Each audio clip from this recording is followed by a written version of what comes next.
Right, we're going to start here. Obviously, immigration, my big thing, with the Centre for Migration as well. Today's big news in the UK, being called off the phone since about midnight last night, was that the Office of National Statistics, who undertake the numbers of net migration, the amounts of people that are coming into the country, immigration, with the amounts of emigration, we're going to release their figures at 9:30 this morning. And when they did, it's caused a palpable shock across the political and think tank world, because the numbers are, as I expected, to drop, but certainly not to drop in the numbers that we've seen. I mean, so here you can see the Office of National Statistics put out here on their website and on X, their number for long-term net migration down almost 50% in a year. So they say the number of people immigrating long-term minus the number of people emigrating long-term is a provisionally estimated 431,000 in the year ending 2024, compared to 860,000 a year earlier. Looking at that number, 860,000, I compared it to what the ONS has been doing in their new model. They have a new model before. This is the brilliance of calculation of immigration and emigration. If you ever went to an airport and you saw a couple of people standing with a clipboard, and they might collar you and say, where are you going on holiday? Are you working here? That was how we collected the stats until only about two and a half years ago, in how we analysed how many people came into this country. And so a joke, clown shoes, yeah, absolute nonsense, it was really. Just tickboard and all the rest of it, and that's how we got it. So then they have a much more what they call a radical dynamic approach of calculating numbers. So for people who want to understand how it's done, now for people who come here, they collect visa information, and that visa information, oddly enough, is only for non-EU citizens and their families. So we've heard about working visas, skilled working visas, student visas, if you get that. So they'll calculate that and allegedly calculate your family as well on that. But they don't calculate EU citizens, because EU citizens don't have to have a visa at all. So therefore, it doesn't calculate their families and it doesn't calculate their children. So they accept that doesn't work properly, but they hope that as EU citizens work, we can get them also on national insurance and tax numbers. But they do expect that the numbers will change, are more flexible, and more likely in the short term to be estimated upwards. They talk about 30,000. It wasn't this case. It went up about 830 to 860,000. So every year you've revised upwards, which is why a couple of years ago we had the numbers below 1 million, but it was revised up to over 1 million. So we've now had 2 years to nearly 3 years of close to 1 million people coming in as net migration. That's our population increasing by 1 million a year. So the big numbers for them is, wow, we're now down 431,000, which is fascinating. So I thought to people, okay, you're going to hear a lot about this on the press. Let's try and analyse how it works through. But just to say before you carry on, there's still a massive number. Absolutely. 430,000, that's still giant. Yeah. It's like saying when inflation is down from 8% to merely 3 or 4%. Yeah, that's still terrible. Yeah, that's still really bad. It's still going up. Yeah, massively. but that's because the TVs, which are calculation, have dropped from 1,000 to 800. But by the way, your cost of bread, electricity and gas are still up. They're the ones. But don't worry about that, because that's why it's important to look through the numbers. We're only replacing you slightly slower than we were before. That's right. Only 460,000. I mean, bearing in mind that the estimates of the OBR, who, oddly enough, I don't know why it's the ONS and not the Office of Budget Responsibility, do the calculations on future population, but they do. They estimate that on 300,000, the country will have about 75 million people by the time that we get to 2035, which is about 6-7 million more than we are. On these numbers, that would move us up to about 78. And my estimation, when the centre, we put in about 500,000, so pushing up to 80 million, another 10 in 10 years. Unsustainable for the country of our size, increasing density levels.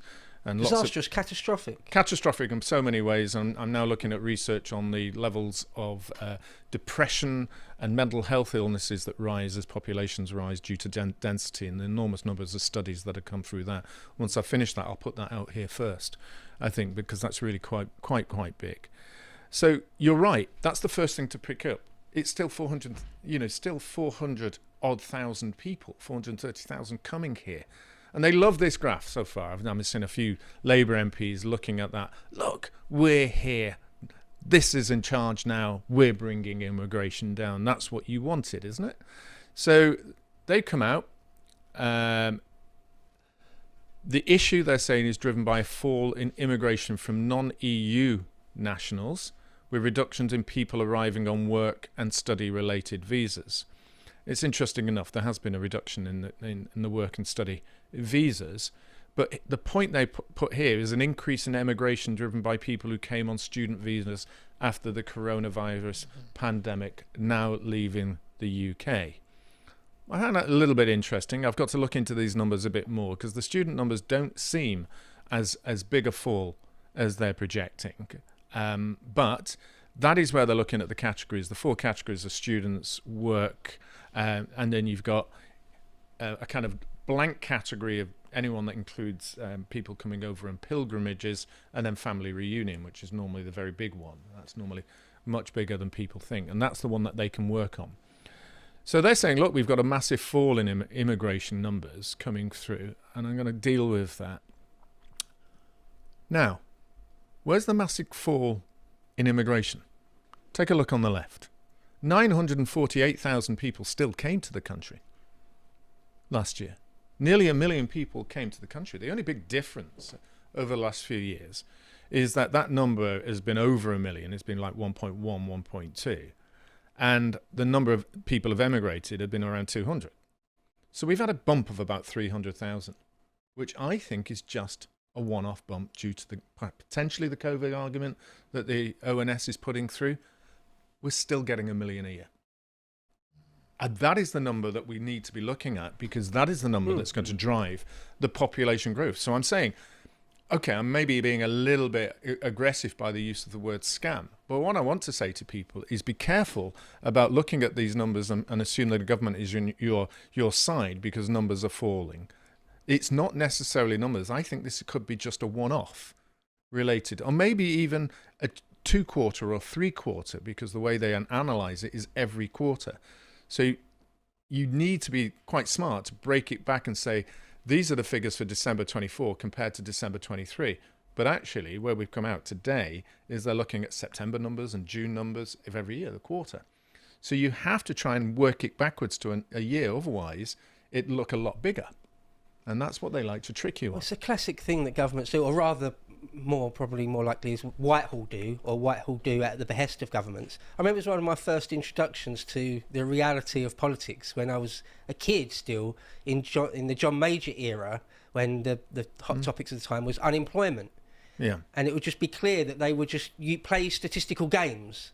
Yeah. To not include certain people and to just massage the figures to make it seem better politically for them. And as soon as anyone with any sort of brain, any sort of adult digs into it for themselves, you realise, oh no, they're just trying to fool us.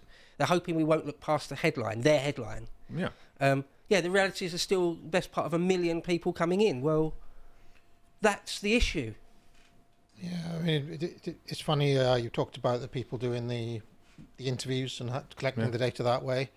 One of my original hit videos on YouTube all the way back in the day was called How Tony Blair Massaged Crime Statistics, because when the new Labour came in, they were always hot on paper, showing a trend that they had acted and the line goes down or the line goes up.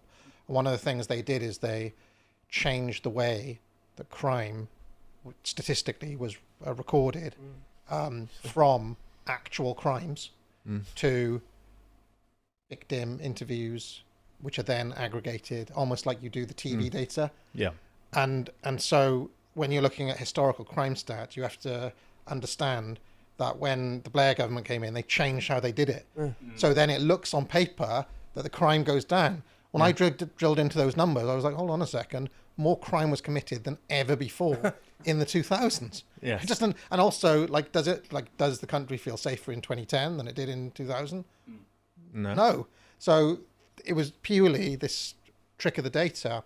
When it comes to this, I'm very interested. I kind of foresaw this happening. I was expecting a big number. 50% is bigger than I thought. Yeah, it is bigger than that. Mainly because of the students, because the Tories did make it laxer. They relaxed the rules to basically prop up the unis. But my understanding is that only about a third of the so-called Boris wave was students.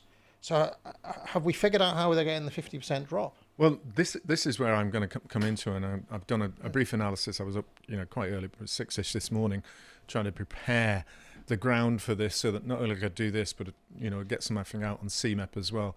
And as I started looking in, and when it hit at 9:30, I opened up the database, which has about like 12 different kind of data sets that you have to through. Then you've got to pull them out and put them into your own data sets that I've created over time. It becomes, and I'll come to it and I'll deal with it in turn. There is some like really weird things about where the numbers are declining. But dealing with your point, first of all, it's very important. You've raised that issue, as you've done about with Tony Blair, is the way that they use the data and then how they present it. So when you look at the immigration data on the Office of National Statistics and then how it's presented in the Home Office, I get an email sent every morning, so I had about 6 emails from the Home Office this morning. They all come out with these big figures, numbers have dropped, and then they pick up things like this. This is the image that you're going to get. And so most people will say, oh, immigration, net migration, jolly good job, and this is our provisional estimates, and they might give a little bit of data about it. And so that enables people like the media then on their side to come out and go, hey, aren't you doing a jolly good job? ONS has just produced its data. It's a big deal. Okay, fair point. It is a big deal if you've got these numbers dropping. First time in 10 years, in years it's dropped. Migration is falling meaningfully, albeit from a very high peak. It's giving the left now and their supporters the kind of terminology that they want to be able to say, the big issue, this government's dealing with it, we've got the data, it's there, all presented for you. The language of government and the Home Office are presenting it through their media teams to get it out so we can start utilising it in this way. Here's one of their graphs from the source of the ONS. Yeah, sorry to interrupt, but do you see that? Do you see after 2016 there's that little drop there from 2016 to 2017? Yeah. I remember distinctly the left taking that data where it would have been zoomed in at the time, the Brexit result, taking those two things together, immigration is falling and the country voted for Brexit, and then they did a pile of like YouGov polls and so on, and because people believed that something was being done, immigration dropped as a concern in the country. That's right. And, Absolutely. And I wouldn't be surprised if all the old nudge units and so on are thinking exactly this when it comes to this narrative. And this is where I'm thinking with the narrative. What happened also there, you suddenly had 2-3 organisations that I know, run by reasonably decent people, I have a decent argument with you, and like British Future. British Future concentrates predominantly on interviews with people, raising polling data to say immigration is not massive issue. People like people coming in as long as they work and they pay taxes. So they use that data, and it's funded by leftists within the conservative community and leftists of the business community as well. They can fund that organisation to say, right, let's go ahead with this, get this data out, because it's not cheap to do a poll. And similar sorts of organisations to do that. And then they came out with those polls, and those polls are picked up by Ed Conway on the back of net migration finally falling. I then got British Future to turn around and say, look, people are no longer as worried about immigration. Yes. How are you dealing with that, Farage? How are you dealing with that reform? People don't care about immigration anymore. The thing is that I feel like that might have, delayed things in 2016 after the Brexit vote and everything. But we've had the Boris wave now, right? We've had the Boris wave now, and fundamentally they can put out as many numbers and fancy figures as they want and try and bend the narrative through numbers, but it doesn't match the raw reality of what people are seeing and feeling on the streets. It's fascinating. When you look at this graph, obviously there you've got the COVID periods, but here we are. This is it. So you had a growth. I mean, this is a ridiculous growth from 300,000 there, 250 to 80 where we were, to the first step of 550,000, and no one. I remember calling it out at the time and saying, "Look, this is the start of something that's going to be horrific," at the time. And there we are up to a peak. He's saying it's not revised up. It was revised up a little bit, Ed, but not hugely, as I admit. But this jump, look at it, from like 0 to 1 million within 2 years, and stayed there. I wrote an essay once, and I still am reasonably convinced by this argument as to why did Boris wave happen, and I think it's because, and again, you can tell me what you make of this idea.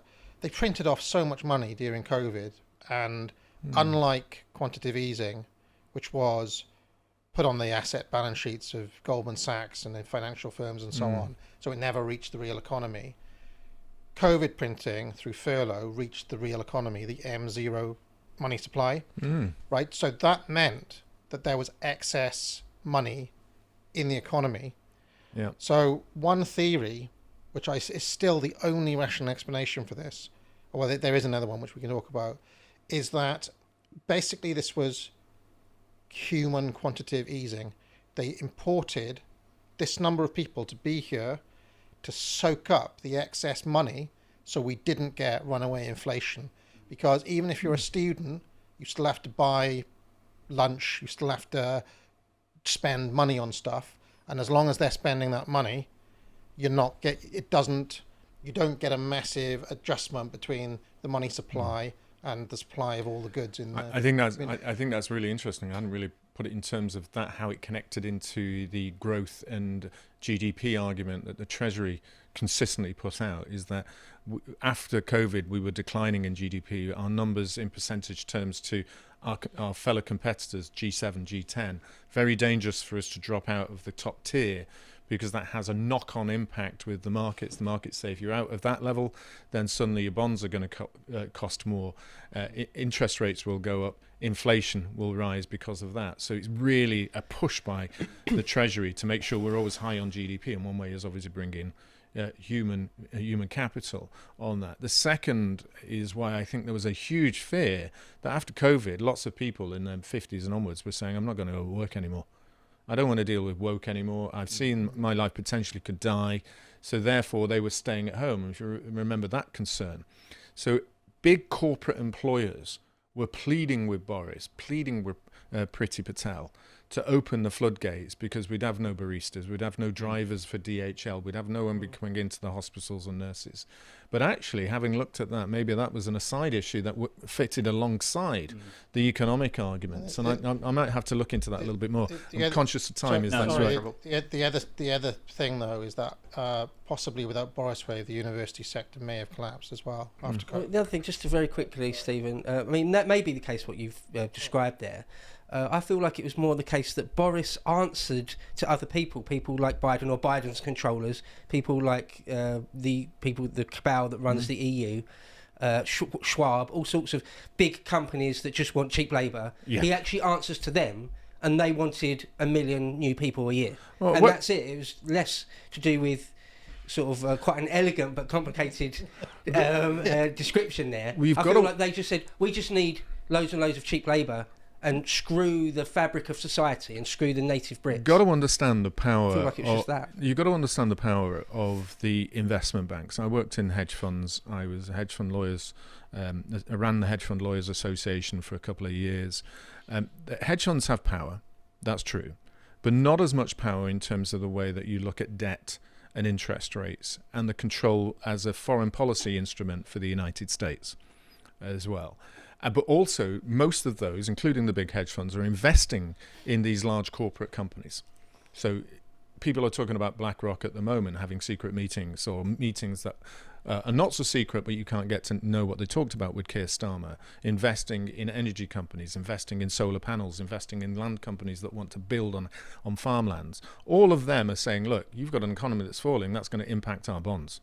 So you do as we're told.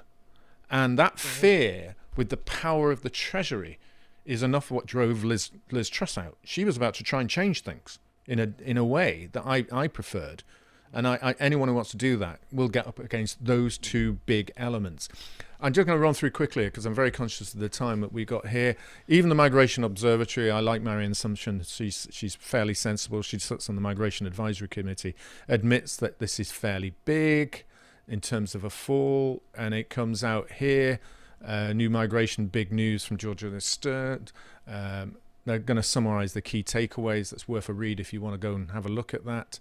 And ploughing through, I've got it in there, but it's caused by large emigration. That's our centre. And just going to show, putting the numbers there for you in each of the years to show how immigration, they're huge numbers still. Look, it's the 300,000 drop in immigration and 200,000 before. Some of that is to do with the family reunions that were started to be changed and the students. But look at the numbers. It's only 300,000 fall in immigration.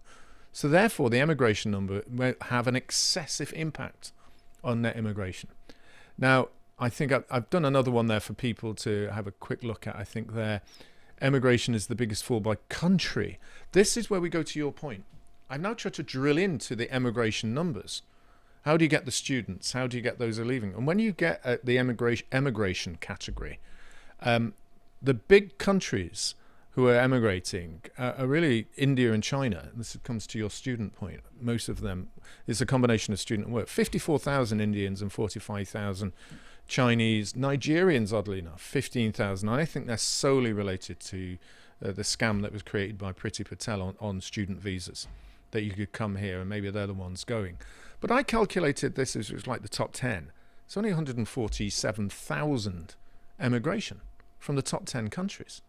So I'm trying to work out where the other 300,000 is coming from. So where is it? Do we know? Did you? No, I have not had enough time, and I will drill into this. And when I get it, I'll put it out there. Luca made a great point, though. It's like what you see on the high street in your day-to-day life. There's that classic thing about perhaps bodybuilding or losing weight. You can talk about calories and macros all you like, but in the end, it's what you look like in the mirror. Yeah. It's the same with this. You can talk about statistics all you like. Is my high street flooded with foreign people or not? Yes, and I still believe that. And it still is. And one interesting thing come out is a different story, and again about time, is all these immigration numbers are always reversed upwards once you get the annual 10-year survey of our population. And all of these are estimates. That gives a better figure, and that comes through. So this is where the Tories have now. Let's look at this. The Tories are the first hot off the box. They're saying, it's us. This is down to us. Forget the fact it was down to you that it rose in the first place, enormously, but the changes I secured as immigration have led to net migration, but still far too high. The nerve of it. Robert, you failed as immigration minister profoundly. As someone who has done more than anyone else to try to destroy the Tory party, I will give Sunak and that government, they did change the rules back just before, just on the way. No, and I've got to agree with that as well. And I do agree. I know Robert failed in many ways, but he wanted to go much further than this. I mean, I knew the advisors into Priti Patel. I knew the advisors to Suella Braverman. She never had a chance. She wanted to go much further than him, and they got rid of her as quickly as possible. Robert tried to go around this man. No, sorry. Sunak was Prime Minister. It was in his power to go to war with Whitehall if that's what it took, and he didn't. Yeah, he tried. Right? I don't buy that Suella and Priti was like, it was our permanent secretary stopped us from doing it. Well, you're the government then. That's your job to go to war with them. You didn't. Priti was different. She talked really strongly and didn't do it. And it is a real shame. And I think people who knew her at the time were very, very let down, including people working with her. Suella was just not given the opportunity, and she had some good people I knew who were really there as advisors. Remember, you get your civil servants plus your own advisors that you can bring in, and they were ready to do some really hard stuff. Robert took a while to get round to it, and by the time he did, it was too late because of this man, essentially, here, who's now crowing. I mean, I just listen to it's the work I did as Home Secretary. Oh, right. And can we play this? Is it work? Net migration to the UK has halved because of the changes that I put in place when I was Home Secretary. I put in. Nothing to do with Robert. Statistics have just released figures showing that net migration... Right, there you go. Anyway, so the Tories are out there claiming, and I think the Tories there... We pumped them up to 1.3, and now they've come down. Oh, they've only come down 460. How disingenuous could you get? Yeah, well, this is why people are not finding them that they can believe them. Dropped in half, down to us. Under Kimi Badagnut's leadership, we will fix it. Well, the numbers may stabilise here, may fall again next year. probably will come up again, but I still can't see them coming down much bigger than this.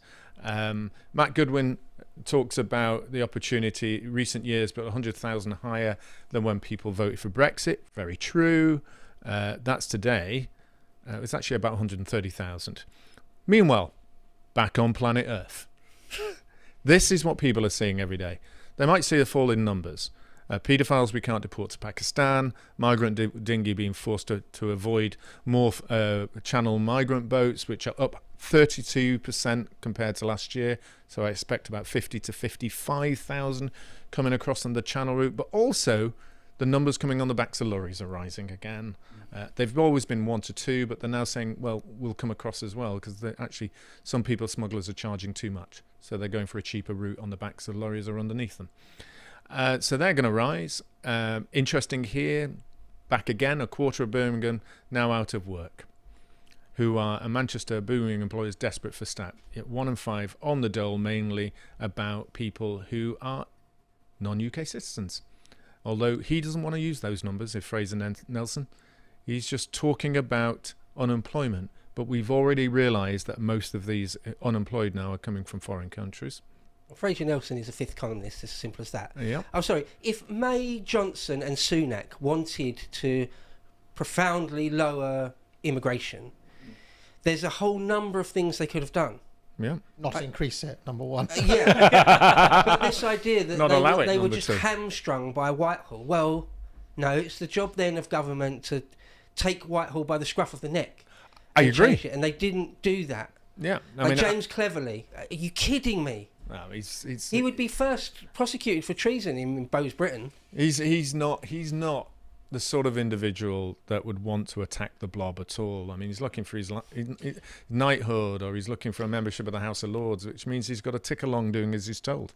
Two little things I want to mention here. First, on the point of statistics, there's an essay by Thomas Carlyle called Statistics, where he literally says, look, you can give me all the statistics in the world. I live in London. I live in Victorian London. Go and take a walk. Go and don't believe your lying eyes. What's really interesting is that Carlyle was very influential on Charles Dickens, who was famous for taking a walk around London. Yes. And now our imagination of Victorian London isn't the statistics. It's Dickens. We think of Dickens is London, not what the stats were saying. And this is a very similar situation where it's like, look, you can't go. I mean, I know Swindon gets a bashing all the time. I saw Charlie Downs talking about it the other day, but you take a walk down that. There was a lot of strangers, I'll just say, picking up this drink just now. Yep. The other thing I just want to say really quickly on this is in the Island of Stranger speech, Keir Starmer, he de-linked GDP and immigration. And I noticed that Larry Fink of BlackRock also gave a speech not that long ago saying the countries that are going to survive are going to be high automation, low immigration, monocultures. And I'm wondering if thinking within the so-called blob has changed. Well, otherwise, Starmer's taking on the Treasury. I was actually end with that because I've got to talk about Rupert Lowe. Basically, thoughts net migration is weak. We need deportation of visa expirations to reduce the numbers, because it was the most literal thing that I actually referred to in a previous podcast we had on here. The first Prime Minister ever to talk around the way that growth has been tested, in his words, to a response to a Sky question. It's been tested on growth and it's failed. That has not been mentioned before. There has been one paper by the Treasury talking about growth not working with GDP, with growth with immigration, but that was the first time a Prime Minister in this country has de-linked those two.